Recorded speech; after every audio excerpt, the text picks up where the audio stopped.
Hello, I'm Brad. And I'm Jason. You are listening to Dice in Mind.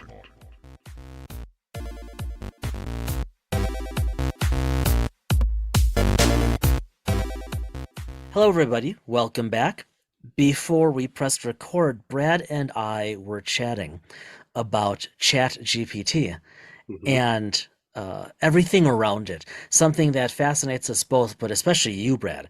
And this is relevant to the current episode and the interview coming up, because if you know anything, talking to our listeners here, if you know anything about ChatGPT, admittedly, I know a very, very, very little, but this is essentially predictive analytics.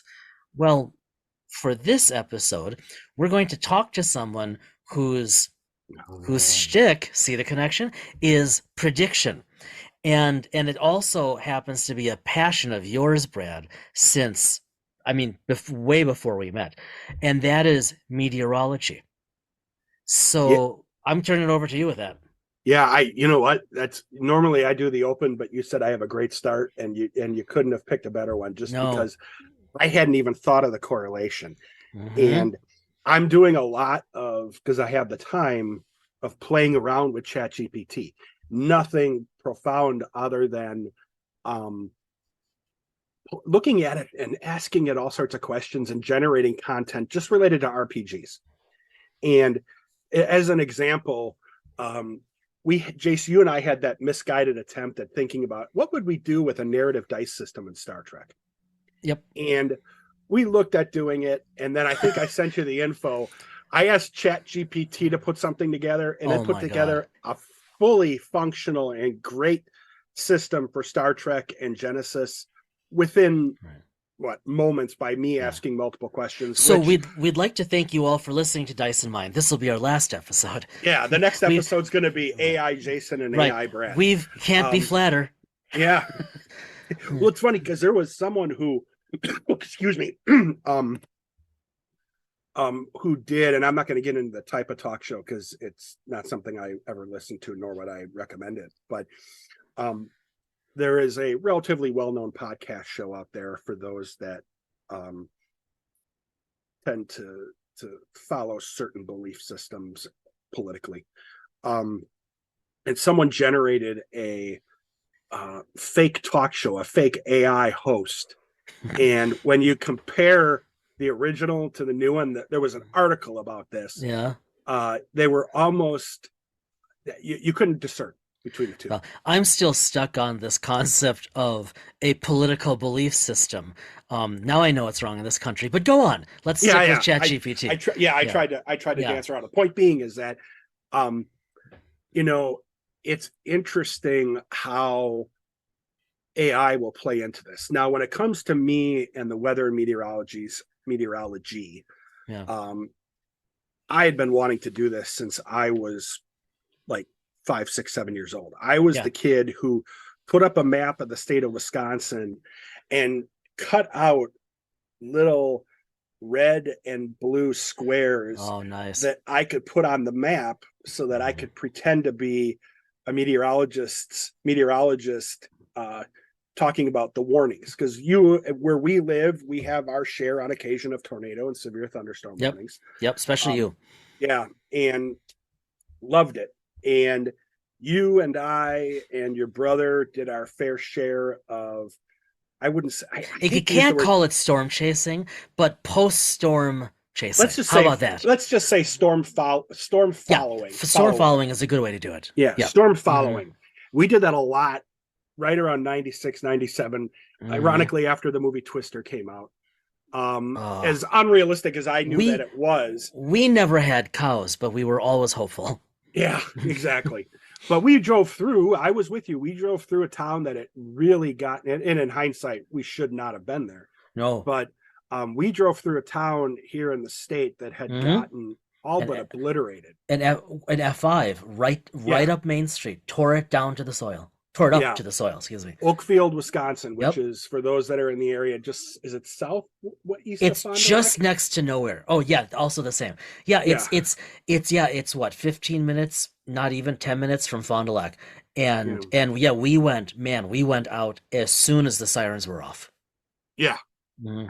Yeah. So for me, I took coursework in meteorology in college You before were I going to ended up. major in it potentially. I Yeah. actually, once I realized I didn't want to do music, that's what I switched to. But the Yep. problem was a lot of the coursework was done during the day and I had to work. So Yeah. couldn't do it. Ended up getting a business degree. Storm chasing has become a, I mean, there are tours and things that people go on. I don't necessarily have that inkling anymore, but I am the type Well, that follows. you are very much an armchair storm chaser, and I mean that in a positive way. Yeah, I will Yeah. follow. There's a lot of people out there doing meteorology on YouTube Live and Twitch and everything Yeah. like that. I will follow real You AMS text certified. me every time there's a storm system in your neighborhood, so to speak. And I love it. You text me the updates, the analyses, the predictions. And I watch the local. I will stream the local channels when there are storms going through that area. Mm-hmm. And so, interestingly enough, we are in neighboring states, Minnesota, Wisconsin, Michigan gets their fair share of storms. And you and I both saw a video on YouTube of a meteorologist who did a weather report for major planets in the Federation, Risa, the Star Trek Federation, right? Card, what do they call them? What did she call them? Fan casts, I think. Fan forecasts. Fan forecast. Fandom forecast, excuse me. Yes. Fandom forecast. And we were just like, and it's so well done. As soon as I saw it, I'm like, oh, we have to, because here's someone who is a meteorologist who I'm fascinated by meteorologists. Yeah. And also a Star Trek fan. And then we come to discover she's a legit broadcast meteorologist. Yeah. On TV. Remember TV? And her fandom extends. I think as you will hear in our interview, her fandom is heavily rooted like ours in Star Trek, but her fandom extends all over the place, and she's pretty darn impressive with cosplay too. I gotta say, her Doctor Who was spot on.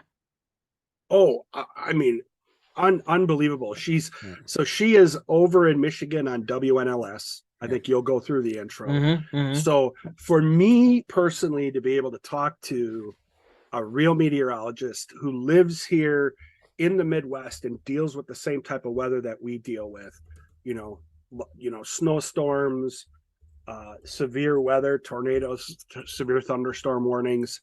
I watch. Yes.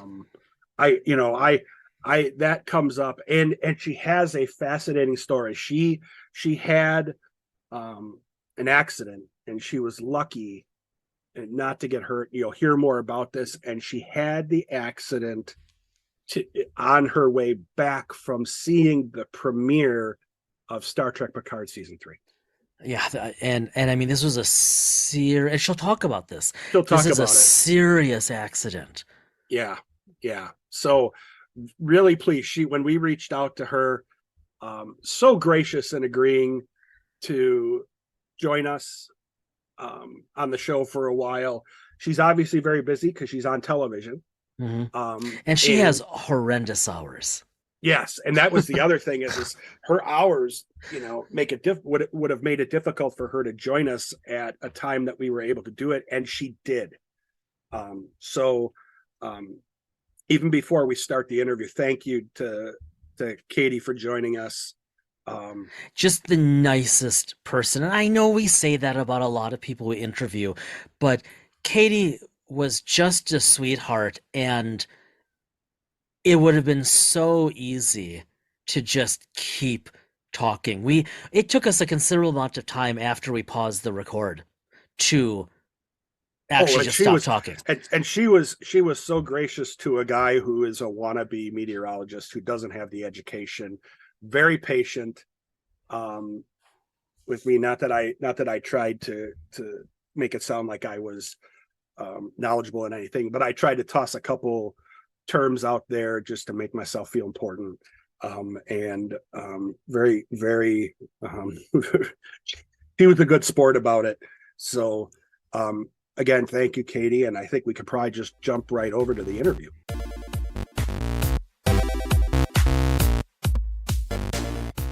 Katie Nickolaou is the Emmy Award-winning CBS morning meteorologist for WLNS in Lansing, Michigan. From reporting on tornadoes live in the field to tracking multi-day blizzards, she loves injecting her forecasts with unique and detailed information that captivates and educates her audience. She is the creator of the Fandom Forecast, a project she started to bring together her love for pop culture and weather forecasting.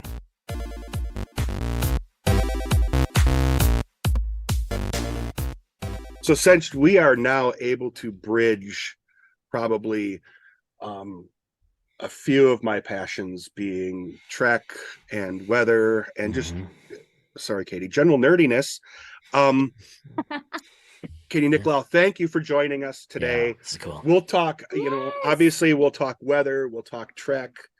I have to imagine we'll be very cognizant of time, but when it comes to trek, we are not always the best at keeping track of being clocks. Same way here. Yeah. I found out one of my coworkers is into Star Trek, and we had a 1-hour conversation in the hallway this week. So understandable.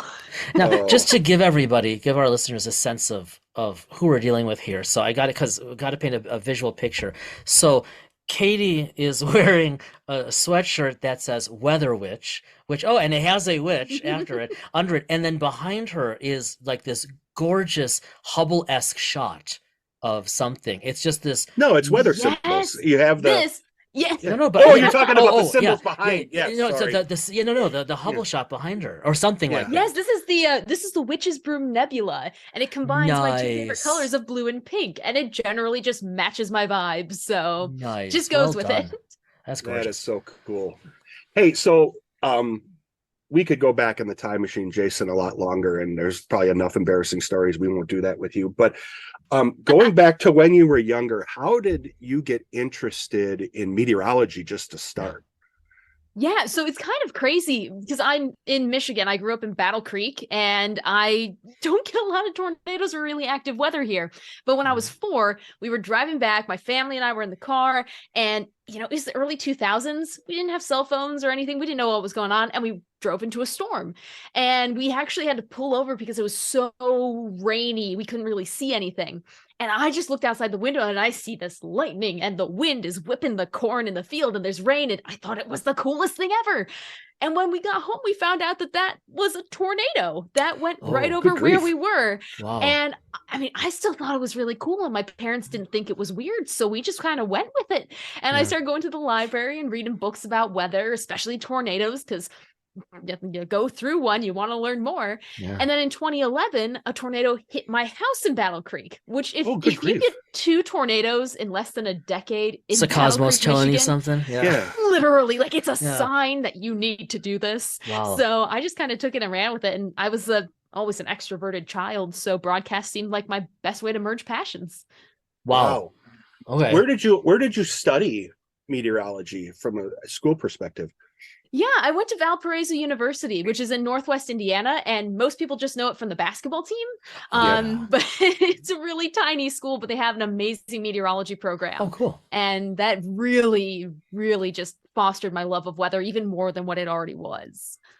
So did you, because you said, you're extroverted, you're outgoing, and media, was that always in the back of your mind, like as you were growing to love the study of weather and whatnot? Was there always this thought of, and you want to talk about it?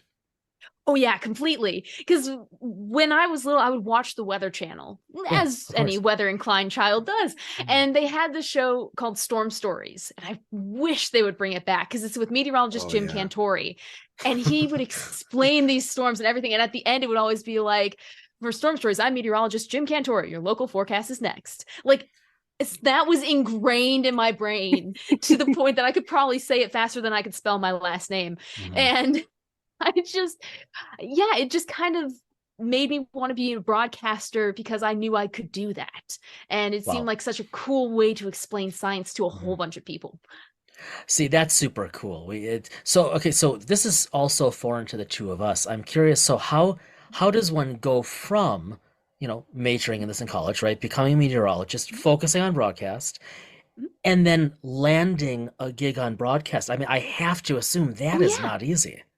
No, it's tricky. It's getting easier because there's less and less meteorologists who are going into broadcasting just because it's becoming a more difficult field mentally to handle, and just physically the time constraint or time requirements for it. And so it's becoming a little bit easier to find openings. But usually what it is when you graduate from college, sometime during college, you've had a broadcast internship at a TV station in the summer, and then that gets your foot in the door, and the meteorologists there help you find jobs. And there's job boards all over, like tvjobs.com. Great one for broadcast meteorologists and sports people, everyone. And you just go through all the job listings, and they'll say mostly weekend meteorologists. It's like the lower one on the totem pole, but still really crucial, and you'll get a lot of reps. So you find one in an area that's either open or near where you want to be, and you just apply and hope for the best. So you have like a resume reel you built in college, send it out, and then it's up to the fate. Wow. Yeah, middle of the later part of the 90s, when I actually went to school for some of this, they moved the atmospheric science division from, in effect, the straight letters and sciences. They actually moved it under mathematics. And that made it difficult just for me, because I worked and went to school, to be able to attend the classes, because they changed all the structure and schedule. So you can see, and just being a weather nerd and reading forecast discussions and watching them, just how much, not that there wasn't before, but how much math is involved. I'm one math class away from a math minor. I just couldn't bring myself to do it. I was so burned out in college. I was like, I can't take this anymore. But no, it's broadcast meteorologists. Most of them just have plain old degrees in meteorology. It's not like we get to take a lesser degree or anything, because we still study all that we need to know. And that's one of my favorite things to tell people is like, I'm not just some face or warm body that they put in front of a camera to talk. Like, I made this forecast. I don't steal it from the Weather Channel's app. Like, I do my own thing. Nice. And math is a huge part of it. Yeah, that's so just cool. That fascinates me. And I have a daughter who's looking at college and wants to go into atmospheric or environmental science. So even seeing, and I hopefully this doesn't come across the wrong way, but seeing women in science, to me too, I'd like to show her, because I have a daughter. Jason has 2 daughters. So anywhere we can see success like that, we like to show that as examples to our kids. Well, I love it because meteorology has been like a male-dominated field, and there's like whole reasons for it, because it used to be a pretty good mix before they started requiring degrees. And at that point in time, men were the only ones who were going to college really to get the degrees. So there was a drop-off, and now we're recovering back up to the more 50-50 levels, or at least we're hoping to. So it's always good to get more involved. See, now how did you end up? And we kind of talked about this before we hit record, but for the 5 people that listen to our podcast, we always talk. We talk about. Mom will watch. Okay, there we go. Thanks, Mom. For our 6 listeners, thank you, Mom. How did you end up getting into and becoming a fan of Star Trek? Yeah. Oh, now that's a great question. I really enjoy talking about it, because I feel like there's got to be at least some other person out there who might be in a similar situation. Because for me, I said I was an extrovert. I was always into everything and being very talkative. But then I got to middle school, and it all came to a screeching halt. I developed like horrific anxiety. I was borderline anorexic. I had depression, and it was just, I was afraid to leave my house, which is completely opposite of what you see today or hear today. And it took the wind completely out of my sails for 2 years in 5th and 6th grade. And then one night I was walking through, my dad had Star Trek The Next Generation on the screen in the bedroom. And it was Gambit Part 1, Season 7 of Next Generation. I had no idea. No one in the world ever starts their Star Trek journey with that episode. But I did. And I watched it. I was like, this is really cool. And the more I started watching Star Trek, the more I started to feel like these people, even though they're fictional characters, they still wanted to go out and adventure, even though there could be death or danger or whatever else is out there. It was worth it to them because they got to go on these adventures and learn things and see things. And I really started to embrace that, along with the way of starting to think rationally. You don't think about it when you're watching Star Trek, but they think very rationally. Yes. And anxiety is an incredibly irrational thing. That's right. So you change your brain, the way you think. And so my anxiety was with germs and being afraid that I would catch something. Well, I would go outside and, wash your hands, stay away from people who are coughing. I'd wear a mask on an airplane. I was ahead of the times. But it worked for me. And then all of a sudden I'm able to take off again and set a course. And now I'm here. So yeah, that's wonderful. I just started getting into Star Trek and it never really stopped. Do you think the fact that you were a Trek fan, and obviously, do you think that kind of bled into your interest in science as well, as you were kind of getting ready? Yeah. Jadzia, Dax, heck yes. Oh, okay. Yeah. I think you get any kind of science in Star Trek. I especially love it when they talk about the weather in Star Trek. And most of the time they do get it right. So I absolutely adore that.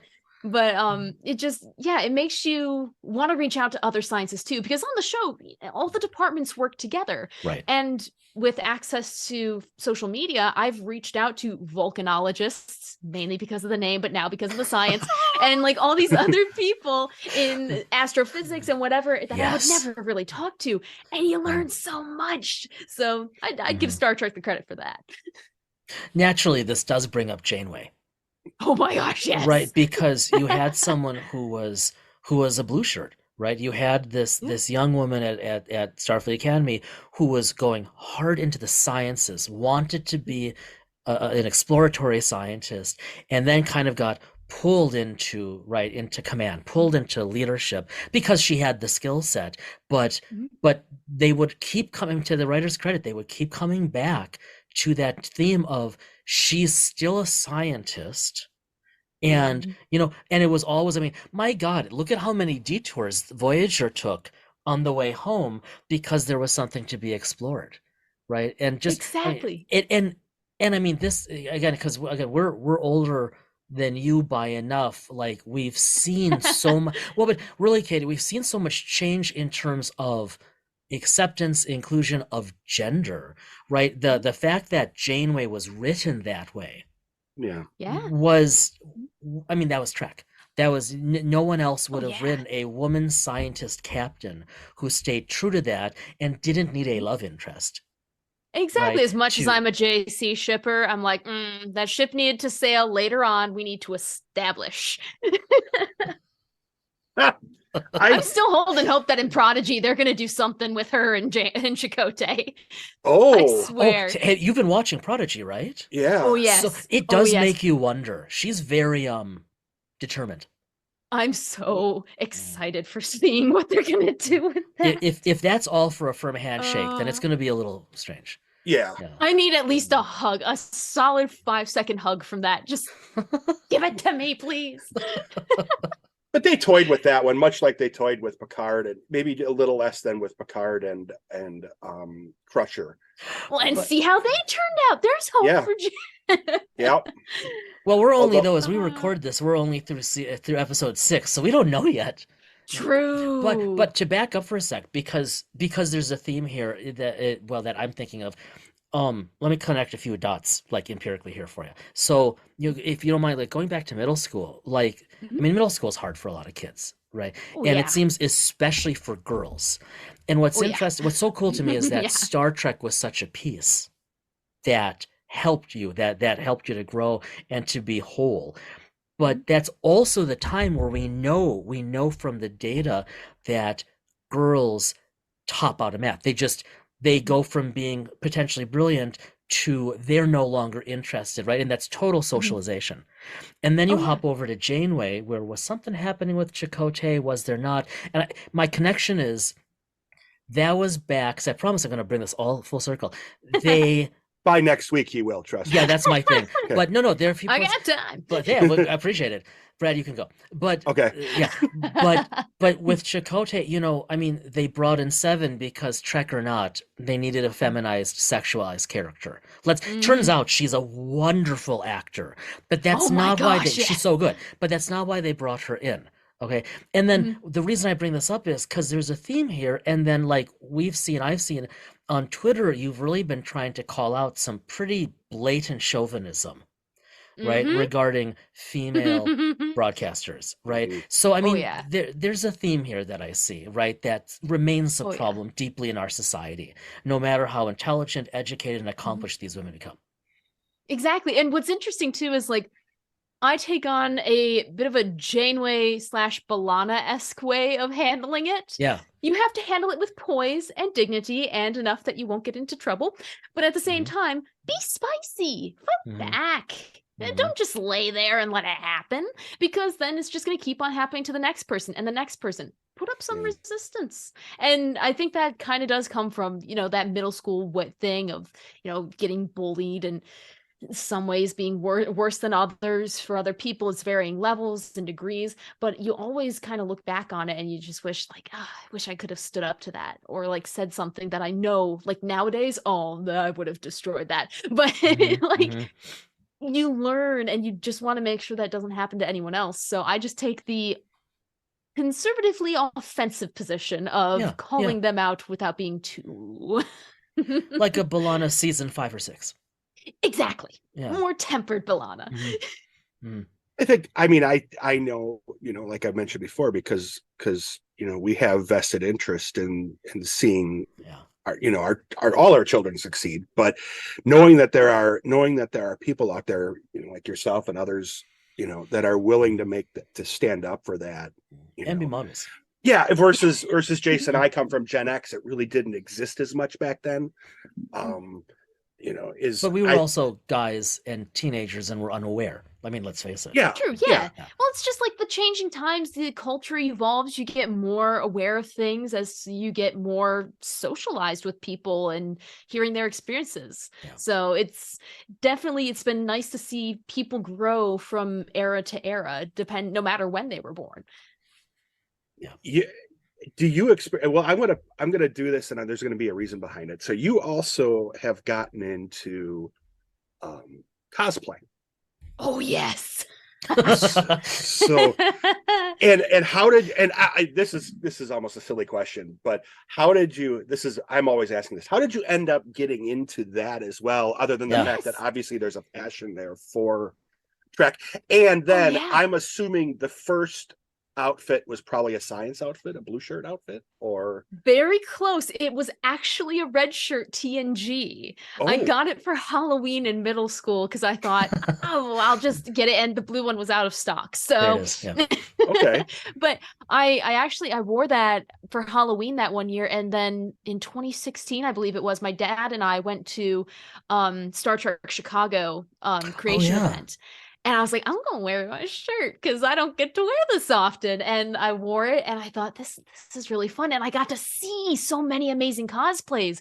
And the first time you experience cosplay, you don't really get it until you're in a room full of them and you're just smiling from ear to ear, the creativity and just the ingenuity and all of it, and it makes you happy. And so I wanted to be a part of that, and I started making cosplays that made me happy, but also would probably make others happy too. What else do you when you go out and do it? Obviously we've seen, because we'll get to the weather report in a second, but we've seen your science outfit, but what else have you gone out as? Well, I'm a huge Doctor Who fan. I think it's pretty much along the same veins of Star Trek, so I love it. And so I actually made a 12th Doctor cosplay for anyone who's a Doctor Who fan, where he's on the tank and he has the guitar and he's just like going into full mental breakdown mode. I made that during the pandemic and I still love it with all my heart. And I did the 13th Doctor cosplay. I've made Doodle Bob from SpongeBob, Crowley from Good Omens. Oh my God. I have a whole closet full. Della Duck from DuckTales. Whoa. It's nuts. That's a deep cut.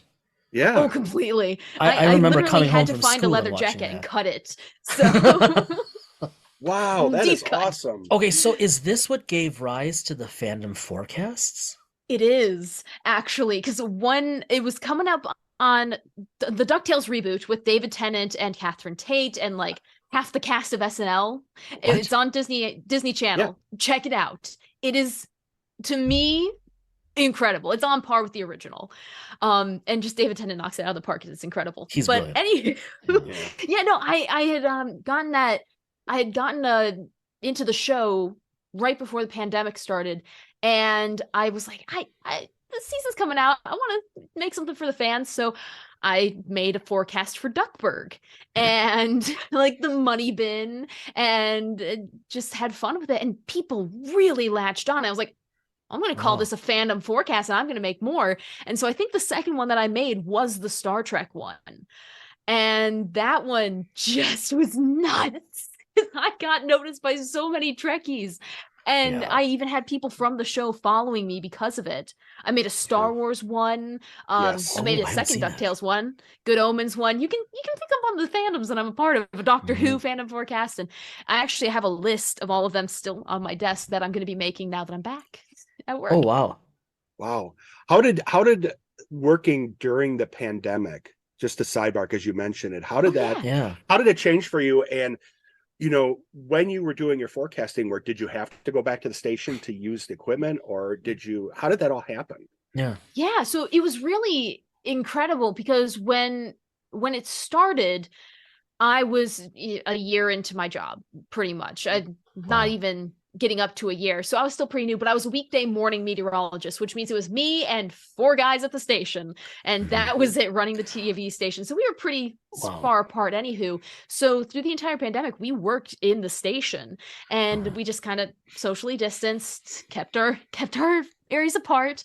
But what was really interesting was trying to do the weather coverage during that, because you try to make it a little bit happier. Even if it's pouring rain, you try to find the good in it, because the entire rest of the newscast was really bad and scary, and like it was just information that was horrible. So that kind of changed the way that I tried to present the weather, and it still is to this day. Like, I'll find a bright spot in a 7-day rain streak if it means we're fighting off a drought for the next 6 months. So that helped me a little bit to develop my style. Wow. So so one of the first things, this is sad, but one of the first things I thought or wondered when I saw the Trek cast, if you will, right, was, how are you doing this? Do you go to the studio, or do you have a setup at home? I mean, because it's literally like you're watching weather on the news. So it's just kind of seamless. Yeah, no, it's interesting because I made the graphics with my own, like I made the graphics on backgrounds and everything. I did my research, pulled those in, and I put them into our graphic system because, it's the middle of a pandemic. We are doing something fun. So I just did it after work on my own time. I would come in, press the record button, and pop it on. And now I have my own home green screen that I use. Oh, cool. And my own sound systems, and just have to get some better lighting. But other than that, you can, depends on how chill your station is, if they have a fun sense with them. And most of the time it's pretty relaxed. Yeah. And correct me, and apologies in advance. Did you do those, like, especially the Trek one, when you were in Sioux City, or back when? In Sioux City, most of them. I haven't made a new one actually, because I just moved to Lansing back in end of October, and I've missed about a month and a few weeks because I was in a car crash. So I haven't had much time to get acclimated. But when I do, all I'm saying is Disney forecast. Well. Wait, go ahead, Jace. I don't. I'm not gonna. I was gonna ask a question, but it would be kind of a spoiler, and we like staying away from that. I will just wait to watch it. He was gonna ask. You don't have to answer. He was gonna ask why Disney, I think. Oh no, no. I mean, that kind of speaks for itself. No, I was just. Do you see how I tried to get him to actually ask the question? Yeah, like who would you? I mean, my God, you'd have so. It's such a broad patina. I mean, how would you narrow that down? I actually have multiple Disney fandom forecasts, like a parks forecast where you do the different lands, or different Disney castles, or different Disney franchises.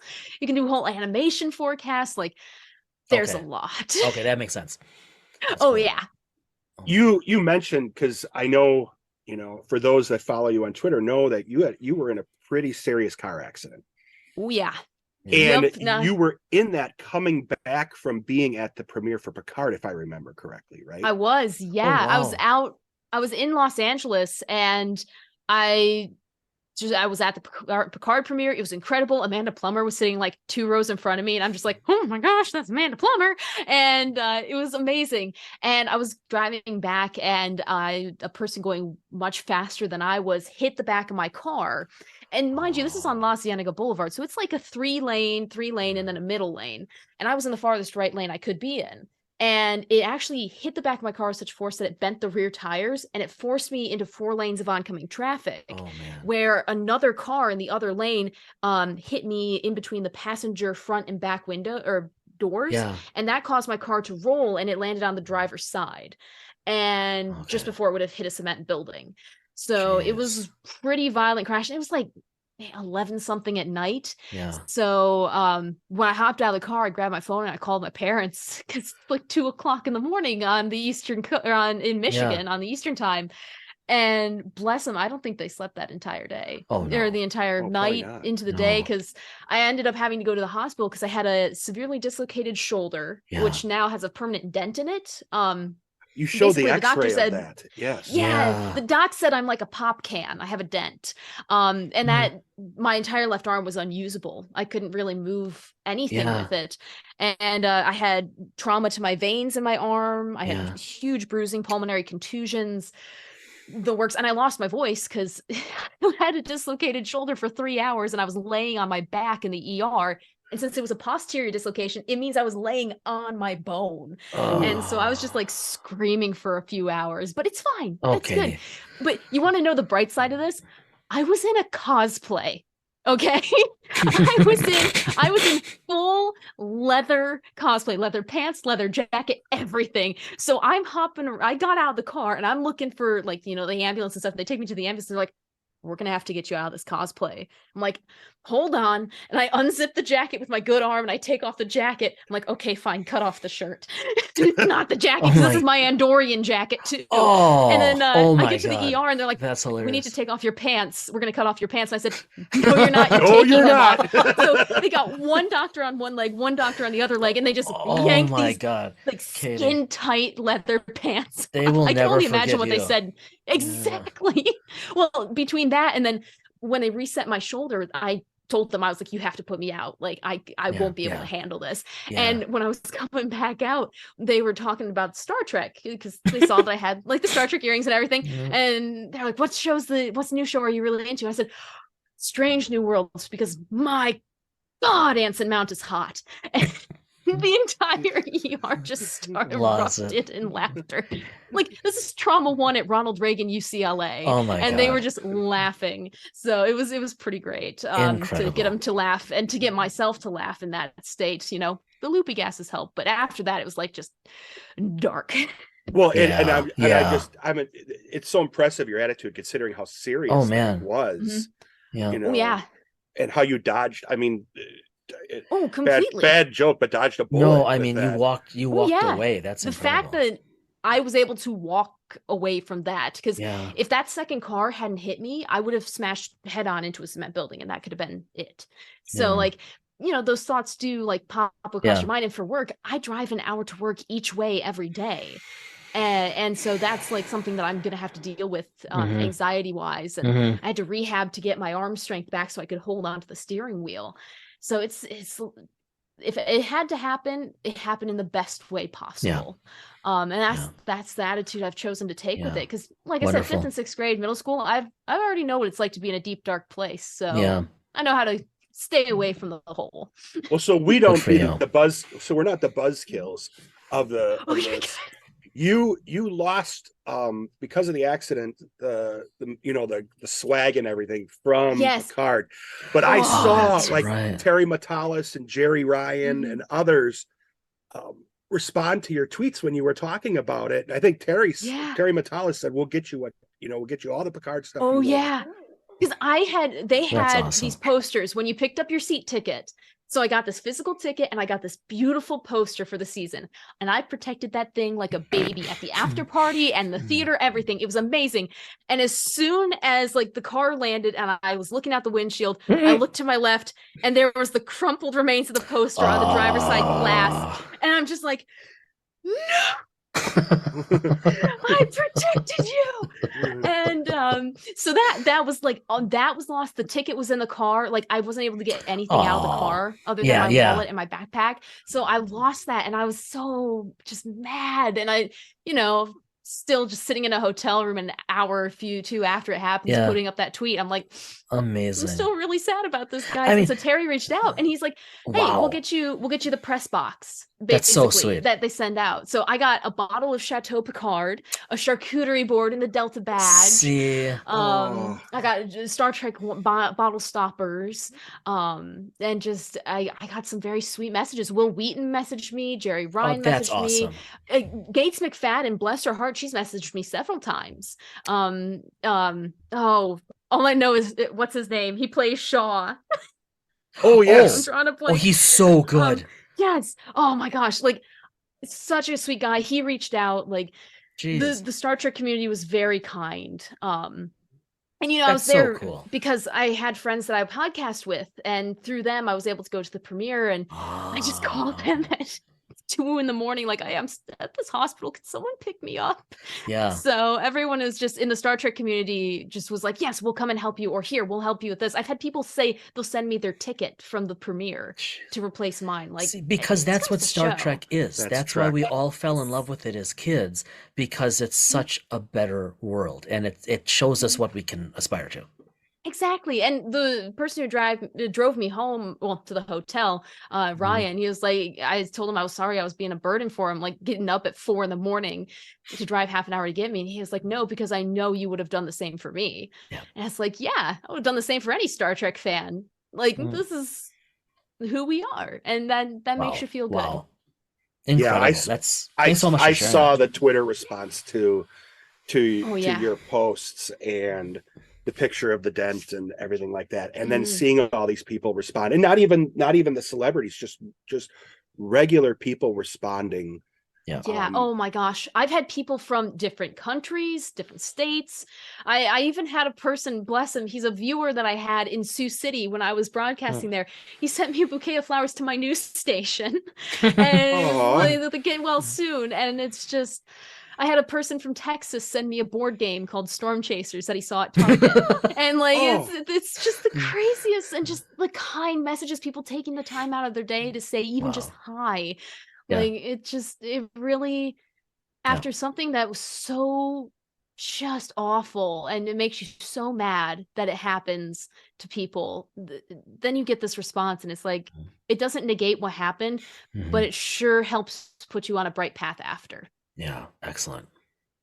Do you oh shoot, I was going to ask a question on that. This is where my mind moves too fast sometimes. The train of thought derailed and went off. Yeah, no.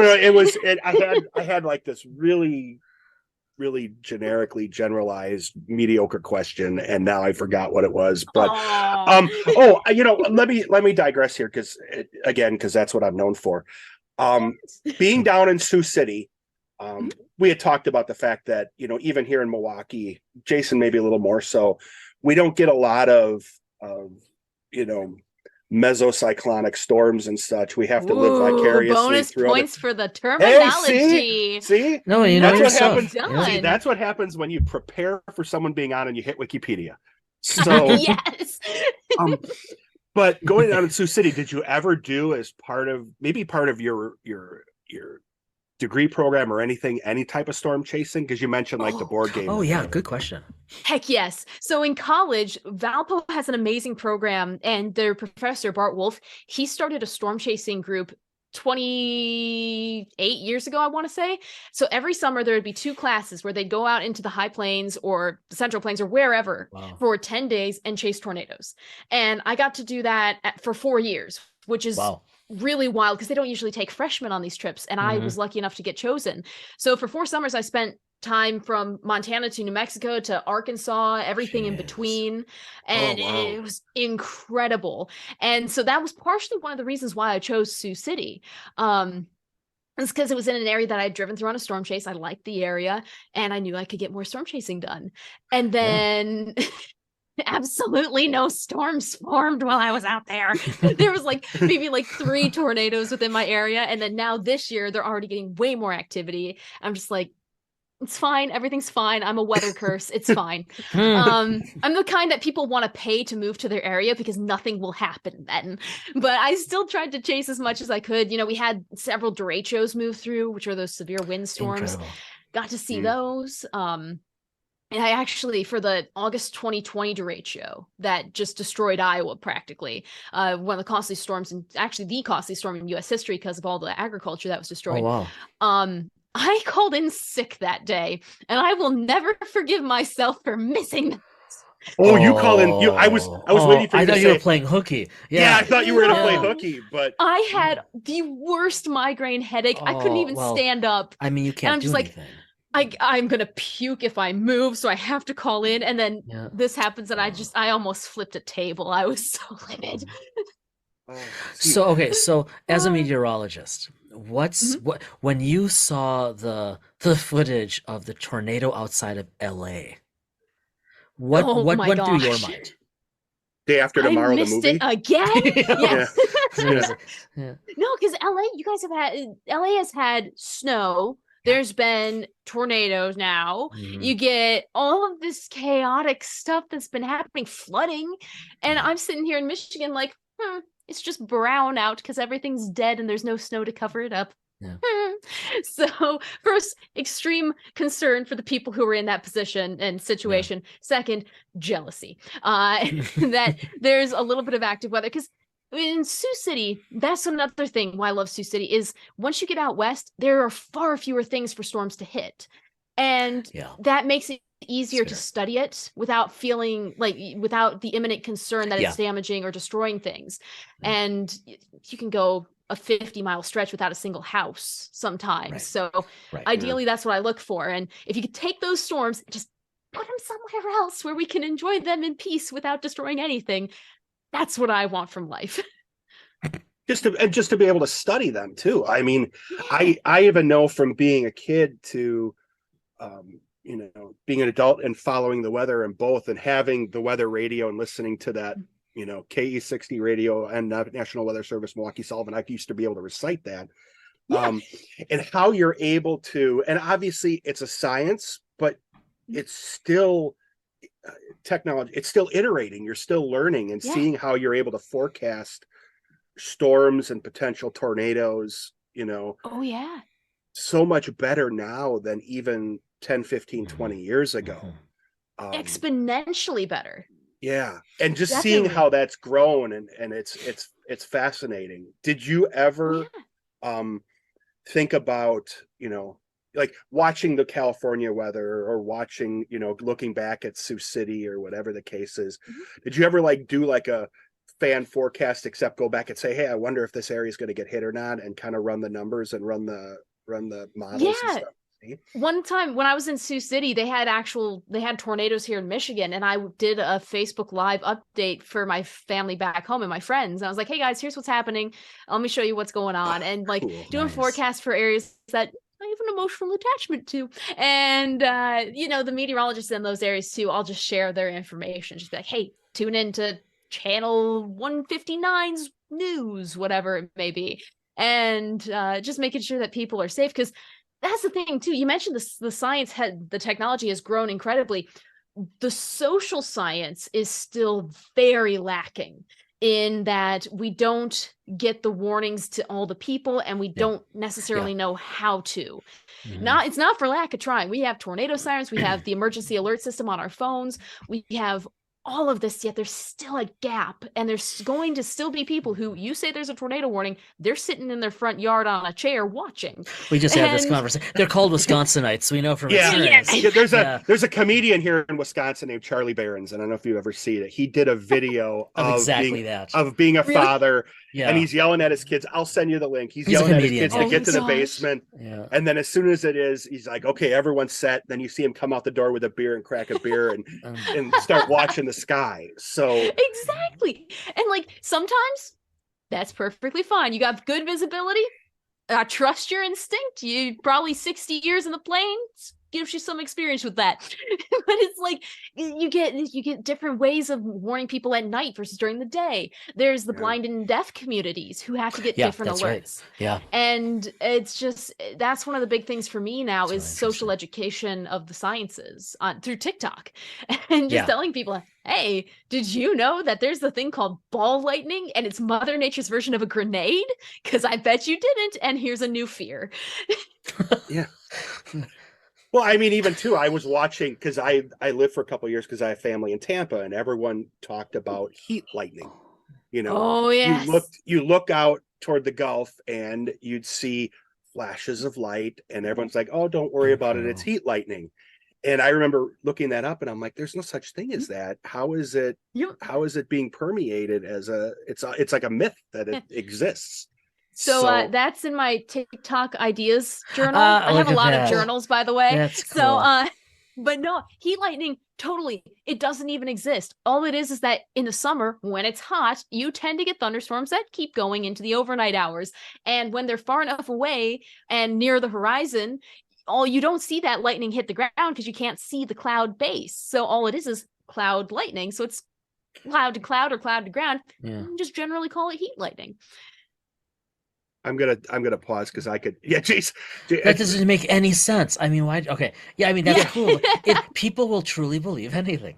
Jace, there was when I was because I was with Jace. This was early '90s when we went to college together the first year. I ended up moving to Florida after that, and I remember hearing about heat lightning. And down in Tampa, you know, they hadn't had a hurricane come through in eons, and I needed to prepare growing up in the Midwest, so I went to the library and looked it up because the internet didn't exist. I mean, other than that was when Jason and I were like, look, we can actually dial in and send email back and forth when you're up. And our friend Eric had a 9600 baud modem and that thing flew. Yeah. Oh my gosh. Yeah. Yeah, that now we've sufficiently timestamped ourselves. Sad but true. Yeah, because I could start talking about, and I'm going to pause, but like Lezak's recurring cycle, I was fascinated by winter forecasting because obviously, I imagine you as a meteorologist hear all the time from people like me out in the field. So, how many exact inches of snow are we going to get this winter? Don't give me this fluff range that you're just covering your butt with. What are you thinking? Yeah. Yeah, you know, this storm that we're going to get, am I going to get 2 inches? Am I going to get 2.3 inches? Am I going to get 8 inches? You know, but you know, as we inch maybe here, no pun intended because of snow, but as we inch toward the end here, I mean, I think that's a real thing. Like I've heard from people I love and respect and who are intelligent and educated, exactly what you just said, Katie, of, well, they don't really know. And it's like, well, no, but I mean, the models are so superior to what they were even a few years ago. Yeah, but they're just covering themselves. They don't really know. And I mean, it kind of goes to what you were saying about the social science aspect of the physical sciences of something like meteorology. Like I've said to one of my daughters in the car one morning on the way to school was like, yeah, but they obviously don't know what's going on. And it's like, kiddo, we don't even have the computational capacity to fully explain one single match burning. And they are trying to forecast an entire section of a continent. It's like they can't. And so what I'm getting to is there's such a poor understanding and such a poor tolerance for ambiguity, and especially for uncertainty, whether it's in your, whether it's the weather forecast, whether it's COVID, right? Well, why can't you just give me an answer? Well, because there's no way yet to predict with that kind of specificity, which must mean you're hiding something. Exactly. Well, and the thing is, we could go into specifics for that 1 hour model run, but the next hour is going to completely change. And there's no way to redact all of that previous information and make sure everyone who saw that now sees the new stuff. So you have to take into account a broader range of things before you put that into a forecast. And it is true. Like a lot of times people, I swear if I had $1 every time someone said like, you could be wrong half the time and still keep your job. Oh boy. Scientists have now gotten, like meteorologists, we've gotten close to 85-90% correctiveness. Like in many areas, there's been research done. And what's really quite interesting about it is that no matter how good we get at forecasting, there's still going to be one spot that's a degree colder, and that's technically wrong. So I always tell people it's like pour a whole bunch of glitter into a bowl of milk, find one speck of glitter, start spinning the milk around in a circle, and track it and tell me where it's going to go for the next 7 days. That's what actually we a do with really meteorology. awesome analogy. That's Yeah. ridiculous. Yeah. Because it's like half the time you can't see what's happening. The other half of the time you could get bad data. You could have satellites go down. You could have whatever it may be. And it all just comes down to it. If you have to, look out your window. We're going to try to make it better than that. And whether you appreciate it or not, we're still going to try. Wow. Well, and now, I mean, here locally with weather reports, and I follow, the 4 major networks, now as part of the forecasts, just I think, and I don't want to speak for them, but I think probably to show people the complexity of it, they'll show the different model runs.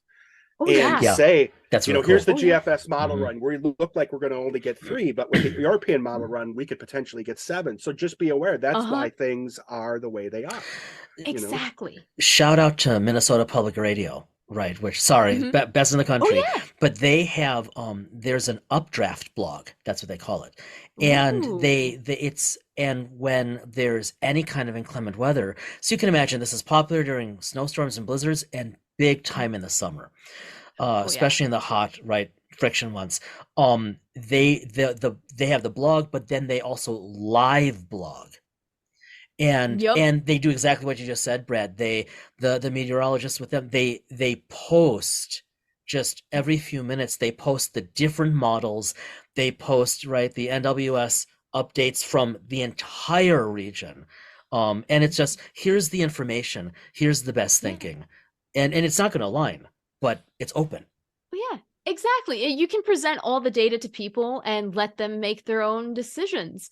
And that goes back to I wish that they would do meteorology in school, in like middle school, high school, have a meteorology course, basics, how to read the maps, because then that would really increase meteorological literacy, and it would help with, explanations, and you could go more in depth. Like it was pretty taboo here for like the early 2000s to really show raw data or model numbers that could be thought of as confusing. Like the viewers won't understand it. They will. You just have to explain it in a way that's easy to understand it in under 3.5 minutes. So I love those model comparisons where it's side by side. Here's one, here's the other. We're going to move them both at the same time stamp. So you can see this one has a blizzard at 7 p.m. This one has nothing. Now, which one do you think is right? Because that's the challenge we're going through. And it kind of gives you a little bit more sympathy from people too, when they see the challenges that you're going through with it. And I mean, Jason, we keep going back to making fun of our own age. I'm 49. I remember as a young kid in the early 80s, there's a legendary meteorologist in the area called Paul Joseph. It was him and Tom Skilling started his career here before he ended up at WGN. And they used to do their weather reports on a state map that had a piece of glass or plexiglass over it, and they would draw on the markers, and they would draw in the low pressure and high pressure systems. And I saw skill. I saw the thunderstorm symbol that you had next to your witch. I think it was the R, right? With the, it's like a little R with an arrow. Yeah, I remember him putting those on there, and now being able to show the model runs, it's just fascinating how far we've come in that science. And thinking back to, I remember watching Twister, and then I'm going to stop, Jason. I know. I was wondering if we get to Twister. Yeah. Dude, I threw a Twister festival where we rented out a drive-in and showed the movie to the town of Sioux City. Like, I appreciate that movie. And I remember all the flack people were giving meteorology saying, hey, they're actually saying that it's an F4 or F5 tornado. Why aren't you doing that on the weather reports? Yeah.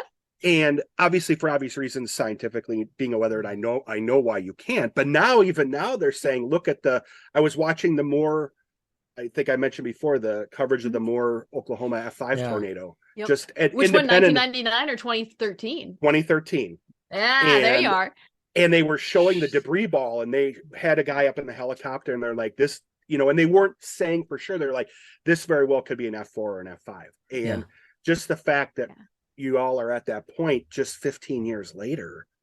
And being able to warn people of it, and them saying, okay, if you're at the Walmart or at Westmore High School or at this, take cover, get underground. This is not a joke. You watch this stuff. And I'm just fascinated. Sorry, I'm fanboying a little bit. No, it's incredible. I fan over it too. Like, you want to know fanning about it. Actually, I will grab right here so the viewers can find out. Anywho, I have my cats named Doppler and Radar. I live the brand. I'm currently that's cute. for those listening, I have my little Doppler next to me because she's Aw. chaos and she's probably going to try to tear down my green screen. But yeah, no, you name them Doppler and Radar after technology that didn't exist 100 years ago. So I can't wait to see what my cats will be named when I'm 80 because it could be something that's invented here in the next 10 years. Jason knows that I was such a nerd that my hard drives, because I had a computer that had multiple hard drives on it. One was Dorothy and one was Dusty from Twister. Aw. Dorothy. I don't remember that. I forgot about that. You remember? We both. I don't remember that. I remember that. I don't remember they had names. I mean, first of all, how quaint hard drives. But like, oh yeah, you're not kidding, Katie. Like Doppler is actually kind of going for it with the green screen. That's funny, cute. But Yep. it's just distracting because I keep waiting for the color shift and it's not happening. Yeah. But no, Brad, I mean, Twister was a great movie, but my God, did Brad get into that movie? I mean, we're still quoting that movie today regularly. And it's not Philip exactly It came Seymour out the Hoffman's- year I was born, by the way. well, that just to was make you feel old. unnecessary, but that's neat. Yeah. Well, it's not. We were 20 at the time, so we were still. There you go. Well, Jason, I was extraordinarily immature. I probably was a good 10 years behind my chronological age at that point. But You caught that up. It was got better. when Yeah. a little bit. Growing but- up's overrated. Yeah, That is true. It's overrated, That is especially true. yeah. But watching that movie, knowing full well they So did cool. 2 different weather stations, meteorologists came together and did for both stations. They showed it, them going to Twister and giving their review of it from just a cinematic perspective, and then their review of it as a scientist perspective. And they said, we're not there yet, but it was fascinating to see to where potentially we could go. Other than at the end of the movie, them floating in the air and looking up at the, They would have been so dead. Oh yeah, my gosh. they would have been shredded. Swiss cheese. Okay, so Yeah. that's funny because the part that really bothered me from the beginning is none of the aerial sensors would have flown. Yeah. I mean, they would have been picked Yeah. up, but it's like all the mass was in the sensor, and then you had a tiny little cutesy pinwheel. It's like, that's not how fluid dynamics work. Nothing flies And like it would that. have been ripped out. It was just aluminum. If you have wind speeds of 300 miles per hour, it's going to shred your Pepsi can. Yeah. Wow, yeah. This was probably a year before you were born. There was a major tornado that hit north of us about an hour in a city called Oakfield. Yeah, right. So yep. 5 minutes from my hometown. Yeah. And so Wow. we went out. Well, I watched because I was working much further away, and I saw the anvil, and drove up there. This was before we all were carrying cell phones, and drove up there, Jace, and got behind it. I was past, but we drove through the city as any idiots shouldn't do after the storm goes through. And it was a week, and we could. So I went with our friend Brian, right? Because we were in Fond du Lac. That's where we're from, or where I'm from. Yeah, I was with you. Yeah, you were with me, right? Yeah, it was you. And you remember we went, and by the time, because it was like that one, you had to go downstairs, like that was a big, right? Unsurvivable above ground. Yeah, because this was just literally miles away from town, and I mean, it's amazing there was no loss of life. But you remember we went up on the hill. By the time we got there, which was like 15, 20 minutes, maybe 30 minutes after it tore through, the National Guard was already there. And so we couldn't get closer then. Remember up on the hill? And I've told my girls about this. I will never forget it because we looked down onto the town, and it was an F5. So of course you could see it raked. It's right down into the soil. Yeah, like there was no grass, no pavement, nothing. It was just that swath. I remember that because it went right downtown, like down into like the dirt, like deep. And it's like, I mean, it was humbling. Now, awesome. Did you guys have the smell of like the broken trees, the grass, the dirt in the air? I don't remember that. I don't remember that, thing. but I've heard about that. That was the thing that I've seen a lot of people talking about with the tornado that hit Mississippi. Is that there was a lot of just the fresh smell of wood being snapped off and grass being torn up, and it's definitely interesting to see how that works because these storms pick up the trees, they pick up the grass, and they fly them hundreds of miles away at times. They Amazing. recovered a check from someone over 100 miles away in a different town. Hmm. So it's definitely interesting when people experience big tornadoes like that, if you had any like other sensory inputs that were left behind. We had, this was probably about 10 years ago. I live about 7 miles as the bird flies from Lake Michigan.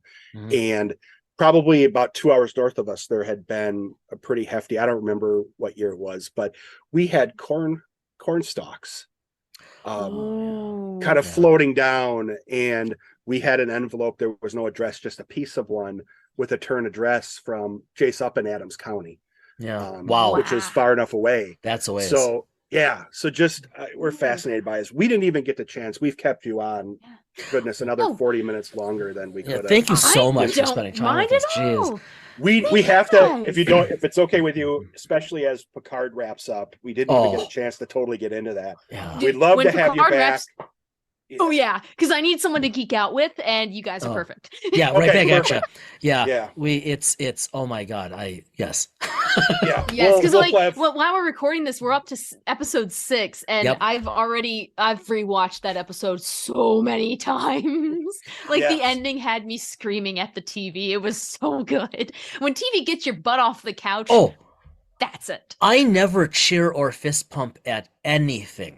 I mean, I don't do sports. I very much no, like golf clapper maybe, but even though golf makes no sense to me, but oh my god, these past couple episodes, especially 6. I mean, like when I was texting Brad, and I found myself cheering.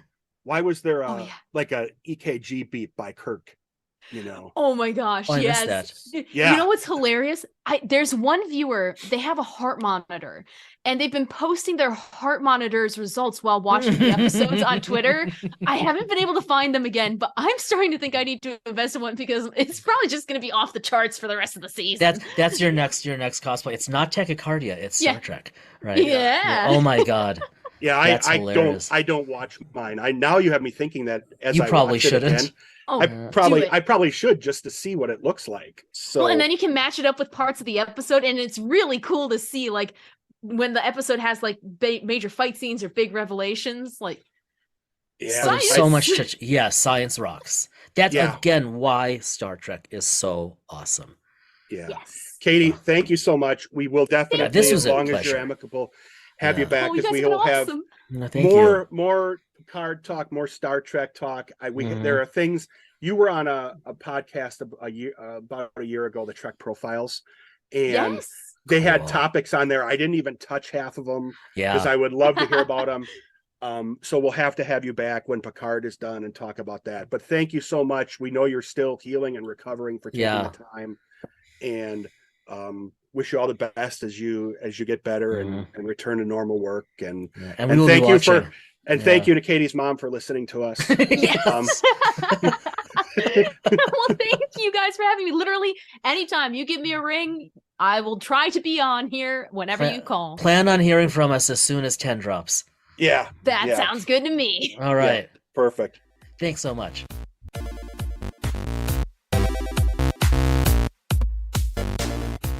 Poor Katie. If we hadn't said that we need to be cognizant of our time, I could have probably just sat there and listened to her meteorology stories for hours. One thing I forgot to mention that I wanted to ask about, and Katie, I'll have to ask again, is she is a certified broadcast meteorologist, which means there are stringent requirements about this around atmospheric dynamics, thermodynamics, physics, probability and applied statistics. I mean, you have to, and then you have to do a multiple choice, and then they have to evaluate you. I mean, that was a lot of work to put into. She's got legit science cred. I mean, she's a meteorologist, and I don't remember if she talked so much about it with us during the interview or perhaps afterwards, but she's a scientist. Yeah, she's a scientist, and not only that, went above and beyond and got the CBM certification from the AMS American. And I forgot to ask about that because that is stringent, and it would be fun. Katie, we'll have to have you on again. I would love to hear the stories about that. And I promise I won't message about it because I don't want to go into stalker territory. But it's funny though, when there are storms coming up, I actually have, I think I mentioned before, I will go to the streaming sites for the local television stations so I can see on the ground. And so hopefully they never have to deal with it over in the Lansing region, but I have that one on my bookmark, bookmarks for weather too, in case stuff that floats over from where I am, which tends to happen across the lake and then reforms across the lake, could cause some interesting problems, weather over there. Well, and they're clearly in good hands. That community is in good hands, especially with her emphasis on communicating so clearly, so well, so informatively. And what a story. And I don't want to make light of this as to what she went through with that car accident and how, so many people, when she posted online that she's okay, Jerry Ryan reached out, Terry Matalis reached out. Very cool and stuff. She lost all of her swag that she had gotten in the accident from being at the premiere, and they sent her seriously upgraded her. Yeah, that tells you a lot about the Star Trek community, right? And our love for it, her love for it, very, very cool. It was a real treat getting to talk to Katie, because that is, well, obviously one of your true passions, meteorology, and lifelong, and just being able to chat with her about the science and the broadcasting of it, and then having that fandom perspective. Pretty neat stuff. Yeah, and again, I've said this multiple times, you were very patient with us, and patient with me, I should say, in asking questions about meteorology, because I don't get a chance to talk to meteorologists. I knew I had acquaintances with some meteorologists here at the local National Weather Service office, because I used to be I am a air quote trained spotter. And I do put in reports, layman's reports, when things happen locally here through the irony is we both record from our basements. Yes. I think there might have been occasions in the past where, when you and I were both recording at one point or another, we both were dealing with severe weather upstairs. I remember one time, actually. I remember one time you were like, "Can you hear the thunder?" And I'm like, "No, I can't hear it." And there was and it was shaking the house. Yes. Yeah, love it. So, we both love that weather. Yeah. So thank you so much for taking the time. We'd love to have you back again. And I think she mentioned at some point that her mom might listen. So hello to Katie's mom. Hello, Katie's mom. Your daughter is awesome. Yeah, and thank you for actually bearing with us and listening to us. So thank you both.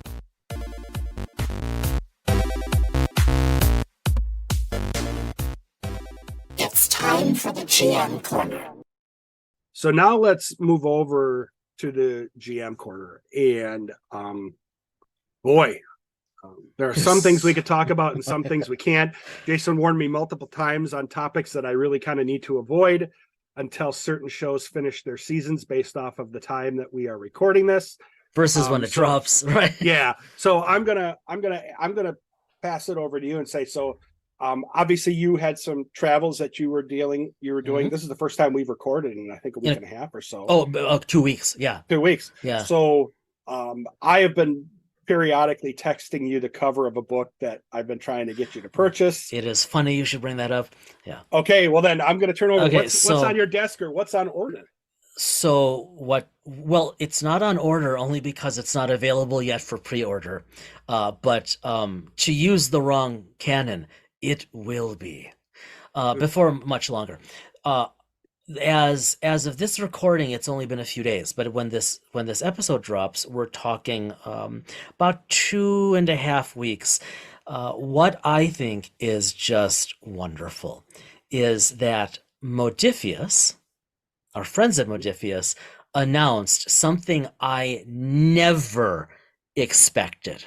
I mean, we know that Star Trek Adventures is in the very capable hands of Jim Johnson, but I never would have put money down on this one, like seeing this happening. There is coming, if you don't already know this, a Star Trek Adventures Lower Decks campaign guide. Oh, yeah. You could not get the money out of my wallet faster. I mean, like, we've joked about this, but I mean, Brad, you've said how many times as we've recorded over the past couple of years now of it's surprising when I'm the one to pre-order first. Look, the moment this book becomes available, I will be pre-ordering. I love the idea. I so very much, I very much want to play. I think so I was traveling. We were quite a ways away last week, and I think at some point I texted you, and I'm like, maybe it was right before we left. I'm like, I really want to play STA. We just have to figure out how to make this work. And now I know how I want to play it. So, no rush. Modifius, no rush Jim, but Daddy needs a new campaign guide. That said, though, kudos to everyone because Star Trek pushed it like crazy on all of their channels. I mean, really obvious stuff. So it was everywhere. So, man, I hope I can get one of those in the first round because I just don't even care what they charge. And the crew pack PDF is out and everything now. So if you're a Lower Decks fan, 4 different PDFs are available. Yeah, you can go and pick it up now. And I know we talked briefly with Jim, and he's going to join us next month. And so we'll next month. You're right. You're right. I had a senior moment. Yeah. So, or actually, by the time this drops, you're right. It will be that month. No, it'll be next month. See, June. You are also having a senior moment. I am.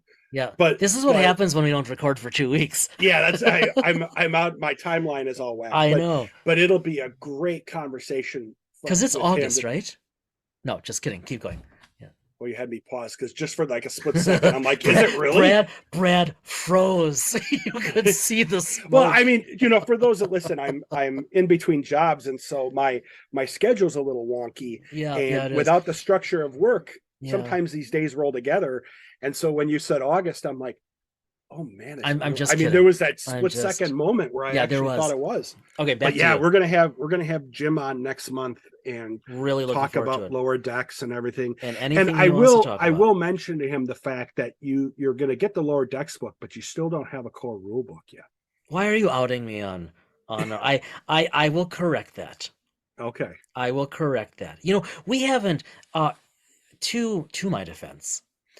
We haven't played anything. Oh, I know there's no excuse, but there's no defense for this. We've had Jim on how many times, and you still haven't picked up the core. Now you do. I'm sorry, I can look over. You have the rules digest. Oh, and the GM guide, and the player's guide, and Utopia Planitia, and I will soon, I hope, by the end of summer when it comes out, have the Lower Decks campaign guide. And yes, and I will. In fact, they've been on sale at the Game Center.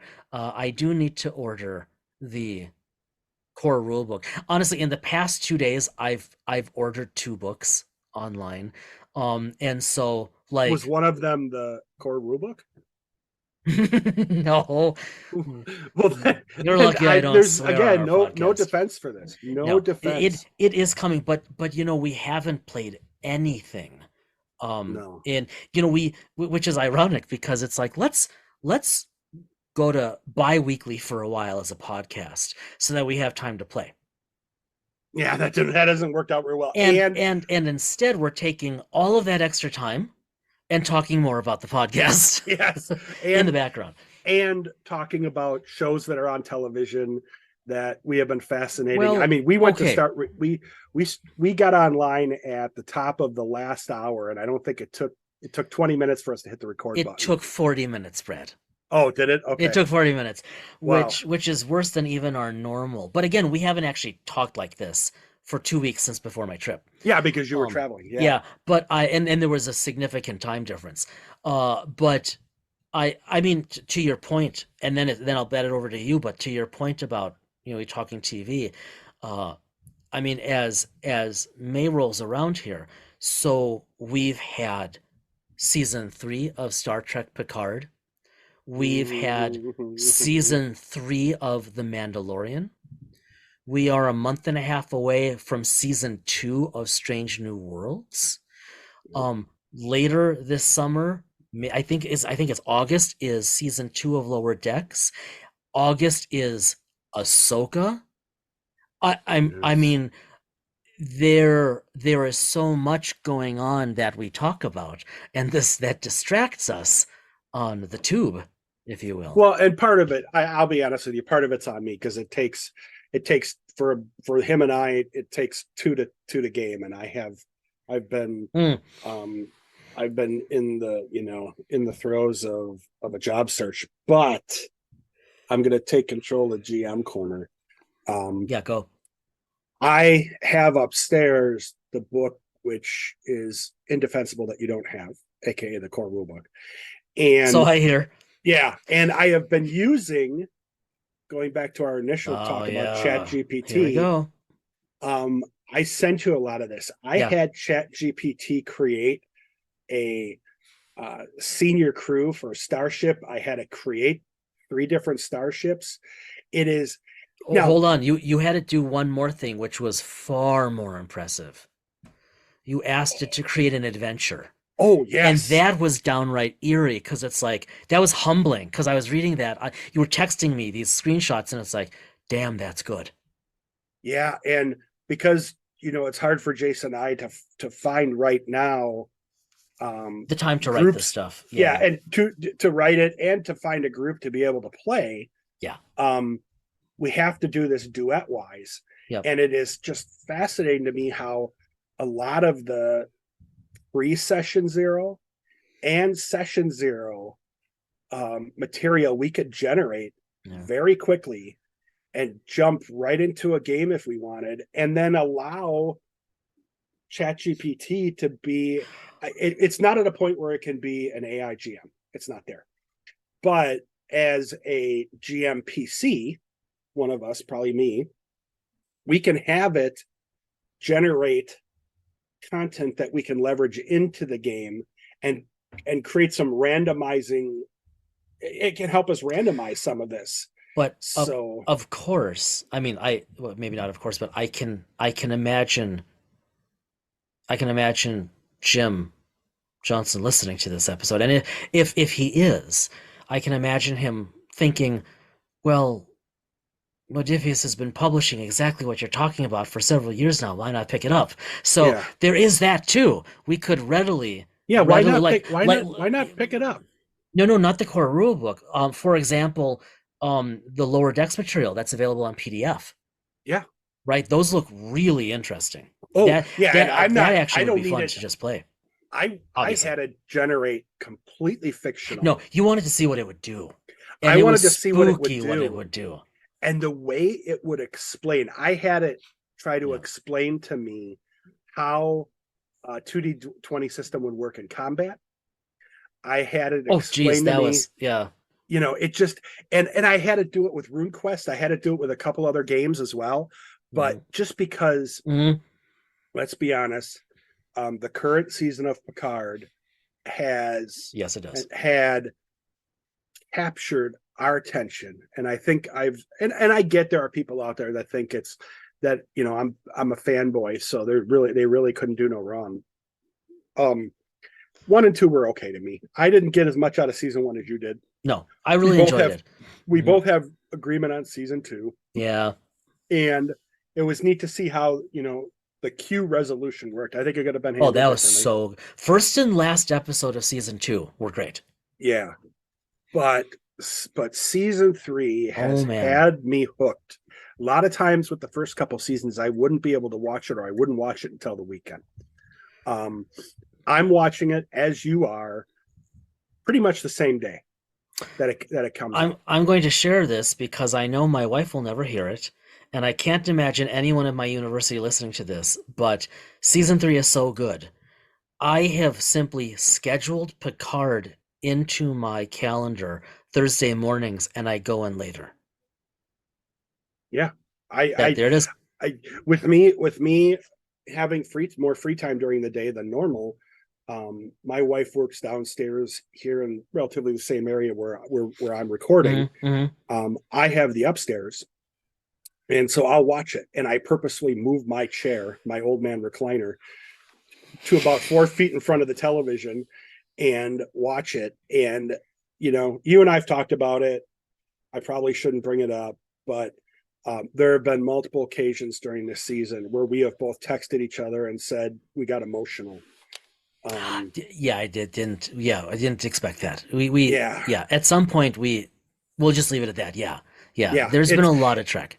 It is truly for fans of the Next Generation, DS9, Voyager, even Enterprise. Not to minimize it, but there's even reflections back to that era. Yeah. In here, it is a culmination of it's early 25th century. It is a culmination of the 24th century Star Trek. Yeah.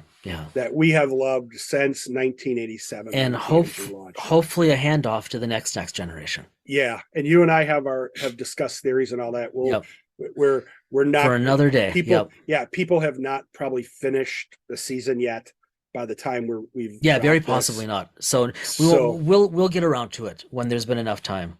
Yeah. But speaking of the next generation, fortunately we've got wonderful people like Katie, who is going to be there to help forecast what it's going to be like on Vulcan, what it's going to be like on Andor, and all these other great, right, Tellar, and all these other great places. Hopefully there's going to be a lot of Trek in the future. I just think of the work that Terry Matalas and other folks like Dave Blass and Doug Maroney and all those people, and to see stuff in the series that I know very well from the online game, just absolutely made my day. But the only other thing I will say on GM, so I have been working through that, and really the main other thing is more on RuneQuest, just because I'm fascinated by the dice metric. But in all honesty, you and I have had an overload of Trek. There's really not much we've been talking about beyond the podcast and Trek. Nope. And we haven't even had time to really process what came out at Star Wars Celebration. I mean, I've been thinking about it a lot, and I've been mentioning it to my girls. And in fact, one of my daughters and I just watched The Last Jedi last night, just for fun. You and I need to talk about all that, because there's a bunch of good stuff coming. And I'll wrap my piece up with this. I watched some of the interviews, and the one that almost made me choke up was when they had Hayden Christensen. Yep, knew you were going to say that. I saw that. And here's a guy who had a very polarizing fan base. Some people loved just so Anakin. maligned for so long. Yeah, some people didn't like him as Anakin, and everyone just gravitated and gave him such a good warm welcome back when he was in Obi-Wan. He was phenomenal as Vader in Obi-Wan. And if you haven't seen it, it's like an 8-minute video. It's worth watching. Yeah. And look at how the fan base just welcomed him. And here is a genuinely good guy getting emotional by everyone's warm welcome. And I just have to believe it's because it just based off of what you see, it probably ate at him a bit, some of what, happened over the years about, what people thought of him as Anakin. They were chanting his name. He had to stop, and he said, "Look, you know how to make a guy feel welcome and emotional." Yeah, it was sweet. It was sweet. It's well worth it. We'll talk more about the Star Wars and the movies they announced and how, everything else with that in the future. But lots to come out from there too. Yeah, this is the way. All right. With that, as always, thanks for being with us. Be well, stay well. We will see you in a couple of weeks. And man, oh man, do we have another cool interview lined up for all of you.